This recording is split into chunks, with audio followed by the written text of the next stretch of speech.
Today I'm going to show you how to win the psychological battle against buyers when sending untracked letters, and stay tuned to the end for my tribute to scammers.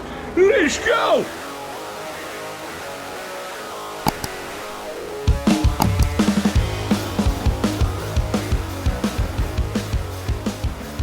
Welcome back, I'm Uncle Wayno. I've seen this question a lot on Facebook groups, other people's YouTube channels, and everyone seems to have a different way to do it or a different opinion on it. So I just thought I'd show you exactly how I do it. I send a ton of untracked letters out.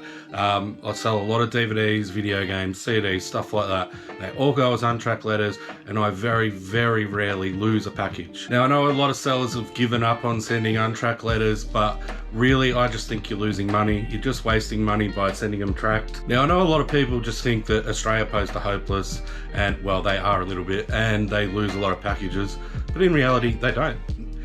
Nearly everything I send turns up. Pretty much everything I send turns up. The deal with untracked letters is buyers just think they can get away with doing a chargeback. It's simple as that. There's no tracking on it, so there's no proof, and they just think they can get away with it. Now I have a really simple system to avoid this, and it really works. Firstly, I'll just quickly show you. Most people will just know this anyway. You just get a bubble mailer, the 160 by 230 bubble mailer. You whack your DVD in there, no extra packing, it's got padding. And then I just print up, I'll just try and hide this guy's address. I just print up the address on a plain label, stick it on the front. Now here's where I do it differently. I don't put stamps on my bubble mailer. I take all my packages down to the post office and I get them to print up the $2.20 labels or the $3.30 labels. And even just doing this, it's amazing how much less packages you lose in the mail. People think if there's a printed label up, they can't get away with it. But some people still know that they can get away with it. So the extra measure I take, when I'm in the post office and they're putting the labels on the package, they slide the package across to me and I take a quick photo of it. It doesn't take any extra time. You might think this takes a lot of time, but I send 30 or 40 DVDs some days, and it literally only takes a few minutes to take all of the photos while I'm in the post office, and they've got to stick the labels on there anyway. So it's not taking any more time than it takes to stick the labels on, pretty much.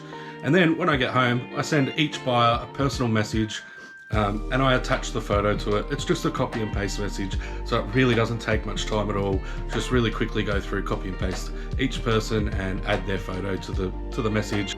I also get a lot of feedback from my buyers that they love the fact that I've sent them proof of postage and a personal email. A lot of buyers tell me that no one does this these days, or not many people do it. So it does help with your sales as well, because I get a lot of return customers this way. And since I've started doing this, I haven't lost any packages. I have had a couple. I've had one or two where I've had to refund the buyer, but they ended up coming back to me as a return to sender. So they were 100% legitimate buyers, and they just Australia Post stuffed up and didn't get to their address, and the package came back to me. So there was nothing lost there anyway. Now it should be noted that if I do sell a really expensive DVD that I'm going to send as a letter, I will quite often just pay the extra to have registered, to have tracking on it. I don't have that many that are, say, over $50, so it's just peace of mind just to pay that extra couple of bucks. And I have registered as an option in my listings, so quite often the buyer will just choose registered if they're buying a DVD that's that expensive anyway. And some of your DVDs that might sell for $20 to $50, if you're really not sure, you just have a look at the buyer's account. I mean, if they're a long time eBayer and their feedback's great, you just look at their left for others feedback, the feedback that they've left for other sellers, and if that's all clean and all the feedback they leave for sellers is a great seller, blah blah blah blah, then you're pretty right to go. You know they're a legit buyer and they're not going to try and scam you. And if you sell a DVD for under 20 bucks, just send it untracked, who cares?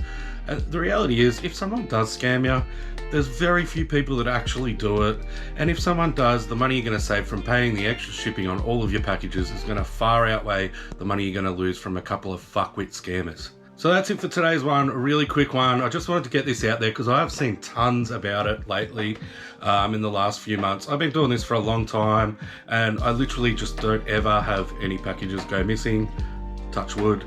And if like I said earlier, the couple that I do, they always end up coming back to me as a return to sender anyway. So thanks for watching all the way through. Drop a comment below if you do it differently. I'd love to hear how you do it, and we'll see you on the next one. Cheers.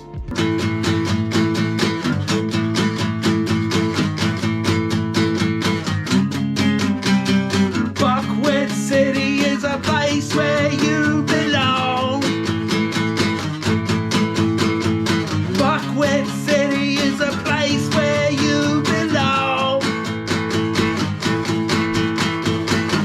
Quit City!